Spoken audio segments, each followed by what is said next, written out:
IVM.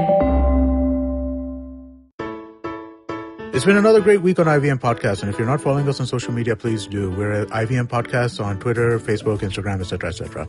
On our latest episodes of The Seen and the Unseen, Amit Verma is joined by author and columnist Vivek Kaul to decode how the government uses and misuses data for optics management. On Pulyabazi, Pranay and Saurav talked to author Snigdha Poonam about her new book, Dreamers. On Football Twaddle, we have Azim Banatwala as a guest with Saru, Baru and Kumar discussing the end of the UEFA Champions League. And on Who's Your Mommy, Veda talks about mothers and how they cope with their constant sleep deprivation. As I said, it's been a great week, and please try and listen to as many of these shows as you can. And now, on to your show. The Nipah virus has caused 16 deaths till date in India.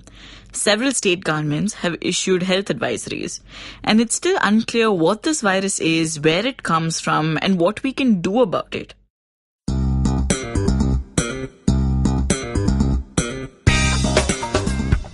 Hello, you're listening to the Pragati podcast. I'm your host, Hamsini Hariharan, and every week, my co-host Pavan, Srinath and I sit down to discuss policy, economics, and international affairs.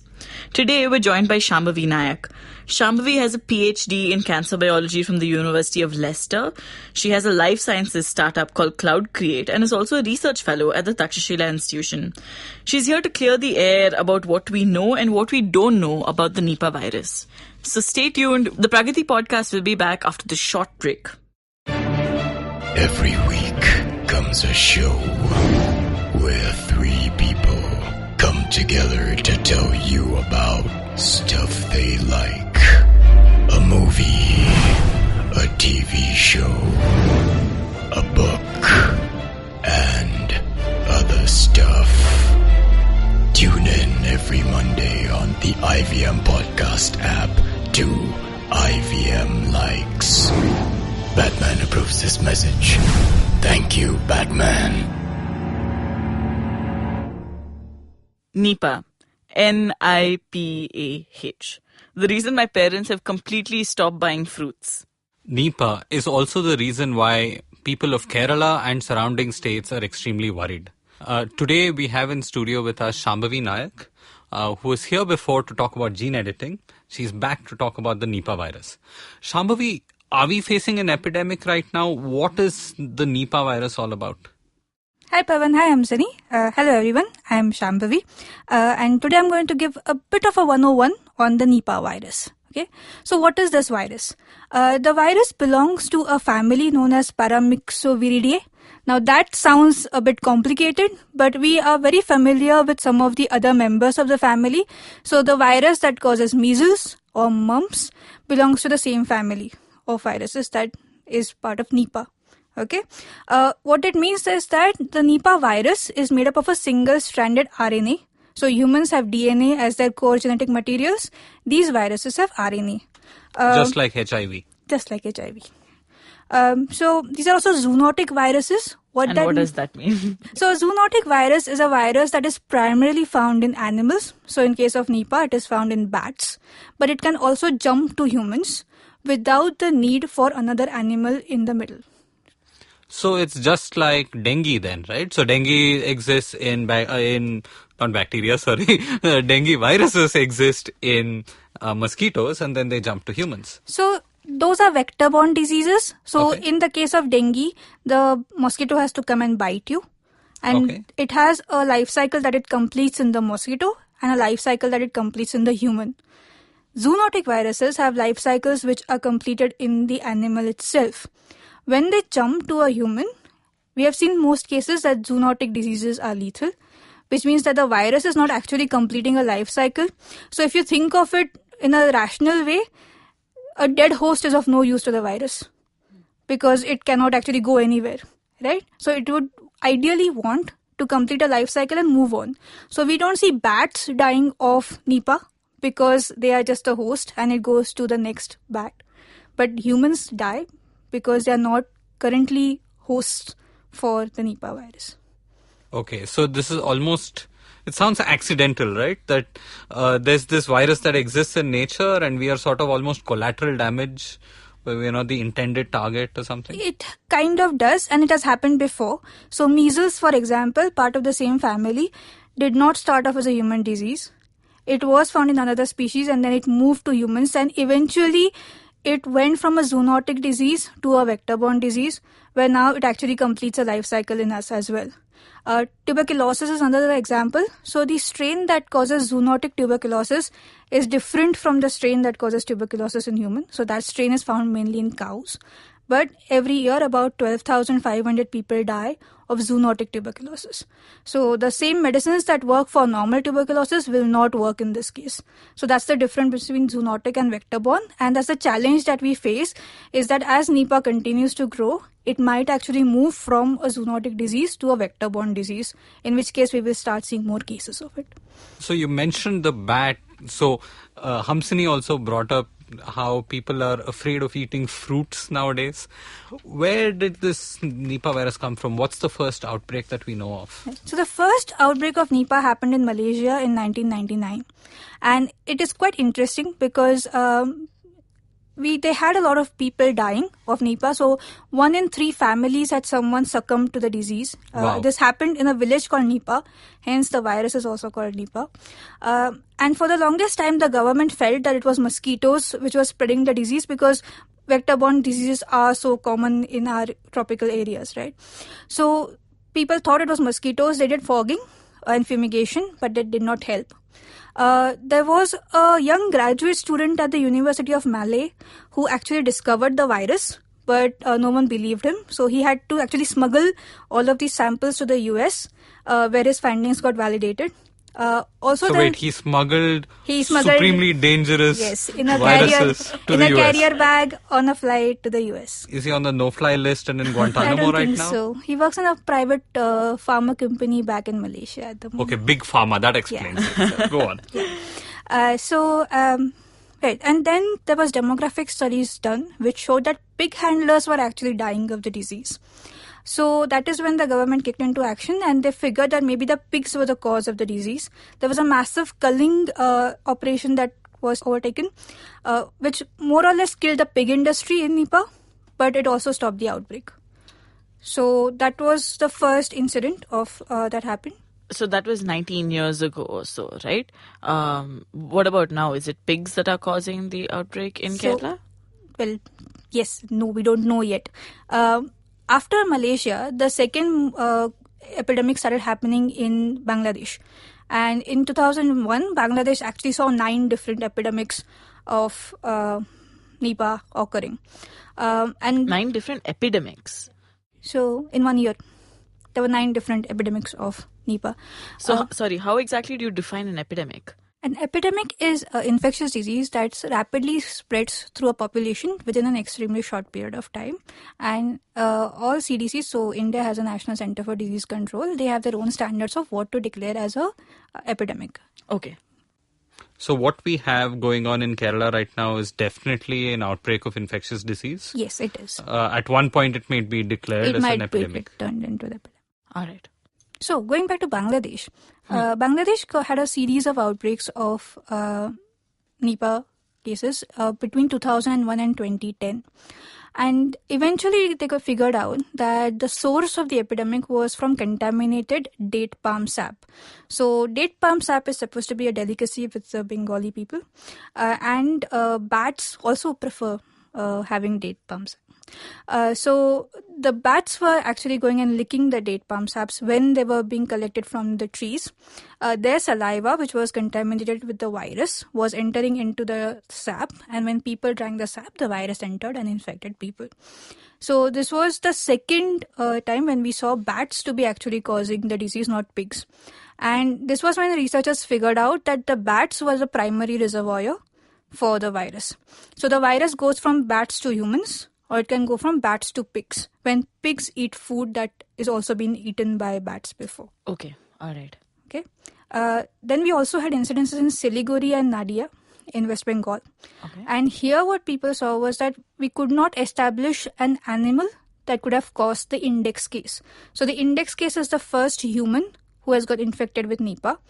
There was no apparent animal intervention in either of the cases at Siliguri and Nadia. And what we saw was the first incidences of human-to-human transmission. So if you think of Bangladesh, there was a 7% human-to-human transmission rate.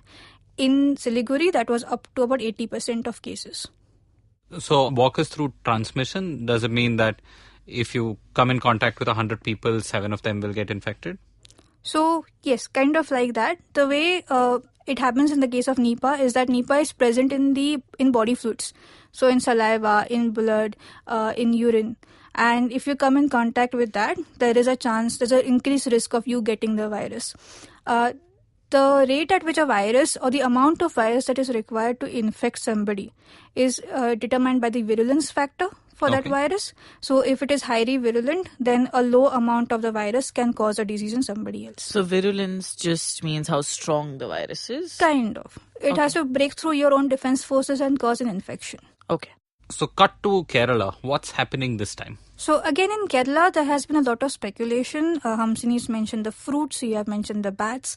We don't really know what caused the index case yet. There has been considerable speculation that it has come from bats. Two reasons for that. A, because the other incidences in Bangladesh have been attributed to bats. And B, because where the index case came from, there was a well in which there were bats. So it is kind of a correlation, but it might not be a causation yet. Or a bat containing Nipah drowned in a well, something to that effect? Yes, something to that effect. It is said that the index case actually went to try and clean the well and might have come in contact with the bats. Okay. And got the virus from there. Now, this is very interesting because some scientists do say that that fruit bats, which are traditionally known to actually carry the virus, do not live in wells. It's only insect bats. And I think that has been established that the well contains insectivorous bats. Okay.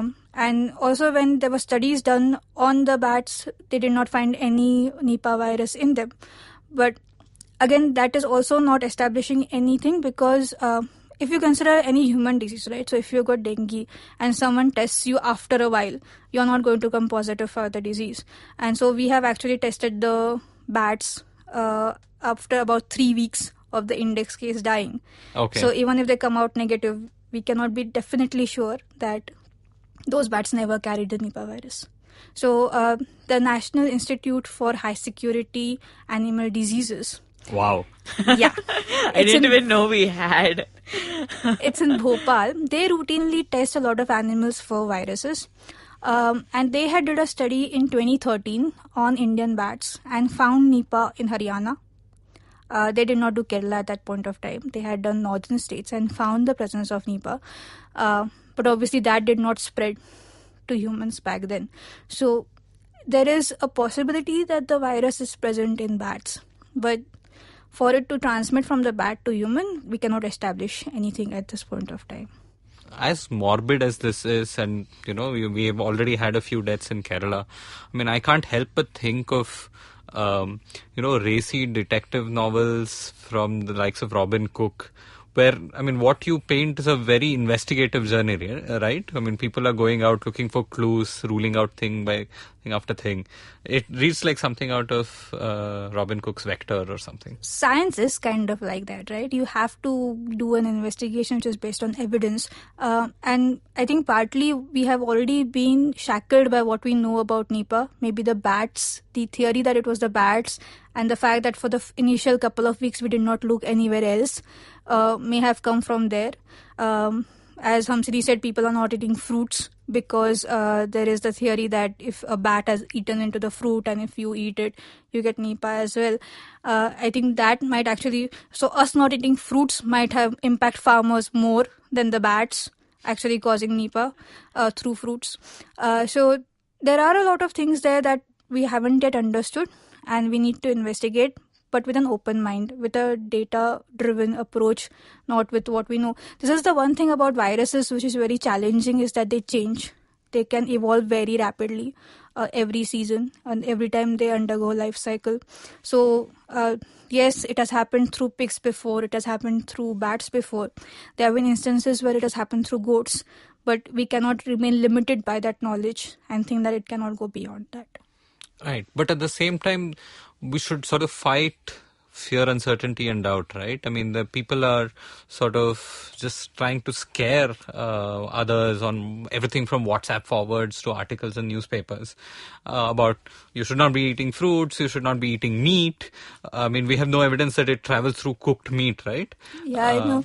I read a report that I think was forced from the Kerala State Health Minister that said that it's traveling through chicken. And then the health minister had to come out and give a statement that she'd never put forth any report of... Right, there's no link to a bird ever, right? And chicken. I read a report in the foreign media that hundreds of people in Kerala were detected with Nipah, which is also not true. As of 20th May, we have 14 deaths, 16 confirmed cases and 12 suspected cases in India of the Nipah virus. Where are these based? So these are based mostly around Kerala, a couple in Mangalore. There's one suspected case of a soldier in Kolkata. But these are all suspects, so we don't know whether any of these people actually have Nipah or not. And for context, the state of Kerala has 30 or more million people. So the scale of whatever is happening is still quite small compared to the large. It is quite small, and it has been more or less contained by the excellent, I think, healthcare response that came in once the Nipah got detected. Once the first case was detected. So the index case died without detection of Nipah. It was when his brother came in that doctors who were treating him felt that there was something wrong with the case. And so they sent the samples to the National Institute of Virology for checking, and that confirmed Nipah. Once it has come into humans, the transmission has been, and at least in case of Kerala, it seems to be entirely human-to-human transmission that has occurred. So we have all heard about the case of the nurse Lini who passed away. And everybody else who is now suspect is more or less people who have visited that area or the hospital where the patients were being cared of. So the best prevention methods at the moment is cleanliness more than anything else.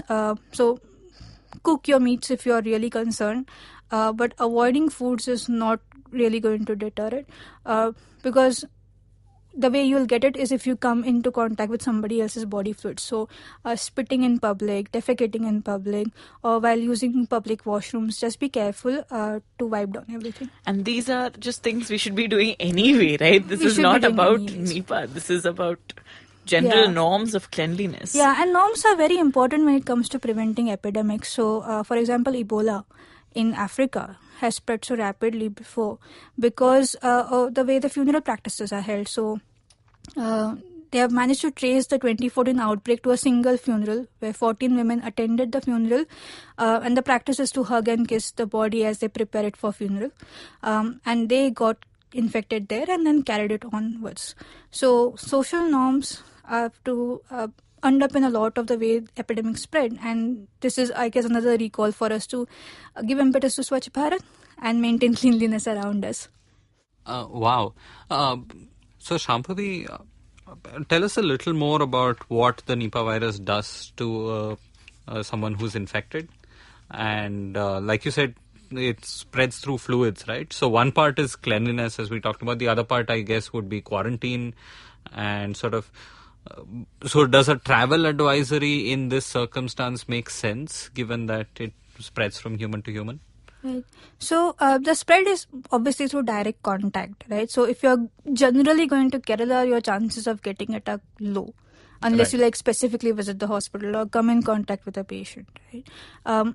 Otherwise, you would have imagined the scale at which Nipah would have spread by now. I mean, clearly everyone in Kerala would have been infected, but they have not. And so a travel advisory is safe, but I think the government itself, the state government of Kerala itself said that it is safe to travel. The main risks are to the healthcare workers and to sanitation workers, because these are the two groups of people who will come in contact with body fluids of patients or possible victims. So the way Nipah causes death, and in the case of Kerala, I think fatality is at 84% at the moment. Wow. In the early part, it causes fever and respiratory illness, which is very common to a lot of the other zoonotic diseases as well as vector-borne diseases. And it takes about 4 to 15 days to show symptoms. The second part are all neurological signs.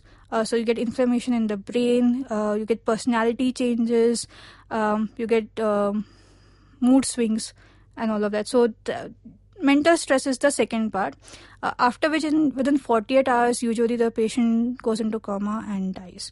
We don't have any medicines that are available for Nipah.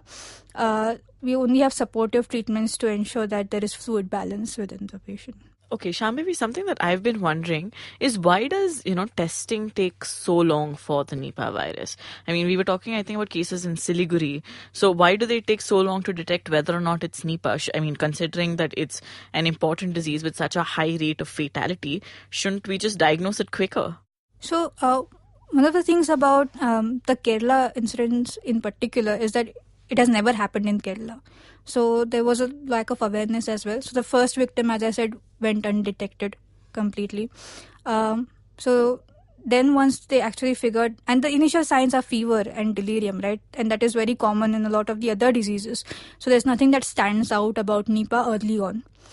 When the doctors did suspect that it was Nipah, they had to send the samples to the National Institute of Virology in Pune. This is because only that laboratory has the safety requirements of handling such infectious diseases. So that means they have to take the sample and then transport it in an extremely safe environment to this place. Once it actually reaches the place, we know how to detect various viruses. So that technique will not take long. But the entire process, bringing it safely to the lab, which is time consuming. So you're telling me in a country of 1.2 billion people, we have one place that can detect such highly fatalistic diseases? Yes. I mean, the other diseases are quite common and the technology is very common. So we can actually rapidly scale up the technology if needed. But at the moment, the safety conditions mean that only one lab has it. So Nipah is a virus, right? So does it mean that the way we test the Nipah virus is similar to, say, how you test whether you have the dengue virus or not? Like dengue, for example, does not spread through touch, right? You need a mosquito to suck your blood and then inject it into someone else. So basically over there people can handle it, right? So is that why dengue tests are more routine? So there is a science angle to it, and there's actually, as you said, about handling it. So a lot of diseases, we have antibody testing which is available. In case of Nipah, we do something known as the PCR, which is where we amplify the actual genetic sequence to confirm that it is a virus. So you actually check the RNA or the nuclear code? You actually check the RNA to be sure that it is actually the virus is present. So there are various techniques which are available, and obviously the virulence itself also makes a difference in which lab it can go to and which lab can actually handle it. The other thing about Nipah is that it is very rare. So we don't actually have that much research being done about detecting and prevention of it. In fact, the WHO has put it on a list of diseases for 2018 where they say that it has to be researched on more. It has to be a prioritized disease. And this list contains other things like Ebola and Zika. So Nipah is fifth on that list, but the WHO is urging people to do more research on it. Wow. And clearly not too much of that research happens in India or in Bangladesh, right? I mean, even on dengue, which seems to affect so many Indians, and I've been a former victim of it too. Like there's news of a new vaccine that's coming out and so on, that's coming out from Mexico and studies in Latin America. Since we are blessed that both of us sort of share the tropics, so if the same mosquitoes and the same viruses are there, we benefit from research done over there. But clearly we need to be doing a lot more at home, and nobody else will necessarily do it for us. Yeah, and also when it comes to viruses, even the dengue, there are different strains. So the one in India might not be the same one as in Mexico. So there is a real requirement for us to do indigenous research. Unfortunately, emerging technologies, as I also mentioned last time, gene editing, will require enabling policies to be put in place so that we can foster innovation.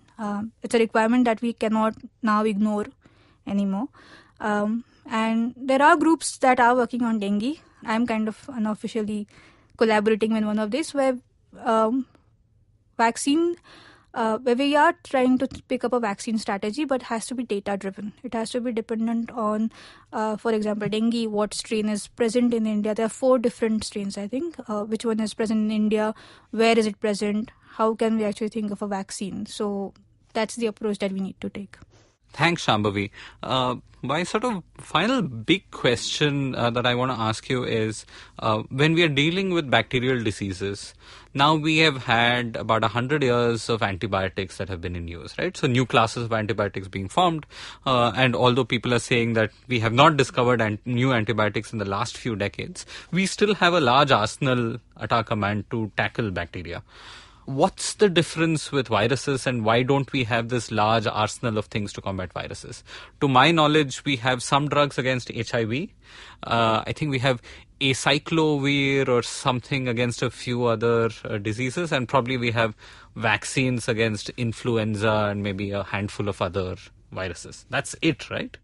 Yeah, that is it. And the reason for that is that viruses are extremely minimalistic in nature. So there is just a envelope coat and then there is the nuclear material inside. And the way a virus functions is that once it infects you, it will just send in the DNA or RNA, whatever is nuclear material, into your cell. And that integrates in with your DNA and then it produces more copies of the virus. The way a bacteria works is that its entire body is within you.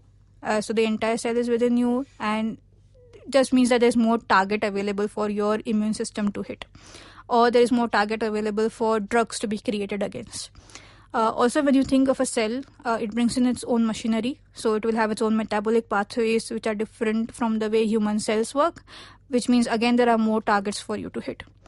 In the case of the virus, you have very little that you can actually target against. Oh, so pretty much a virus-infected cell looks like any other cell in the body. It looks like any other So cell. any drug against it will also kill... Will also kill your human cells. Is that also why HIV drugs can also cause so many problems? Yes, it is part of the reason why. And the other thing that is different about viruses is that they change every cycle. So they have a very rapid rate of evolution. So if you think about the flu vaccine again, you have to take a new flu vaccine every season.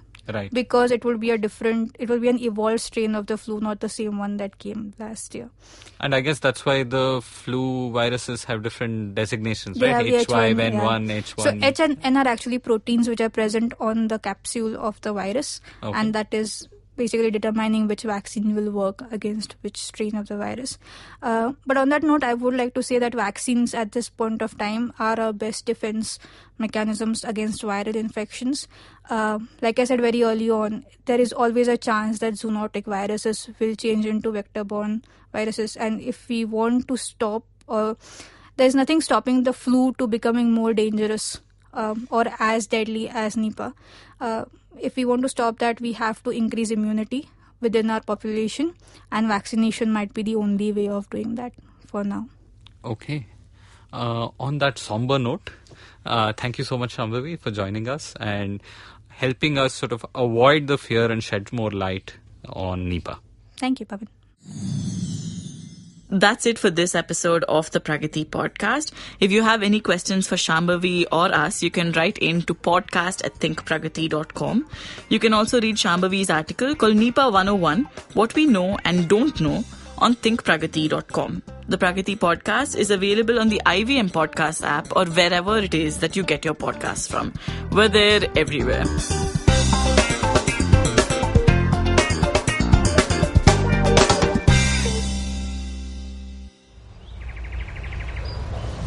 He bends down to test the warm water for his bath. He comes here to quench his thirst for a hot shower and some podcasts.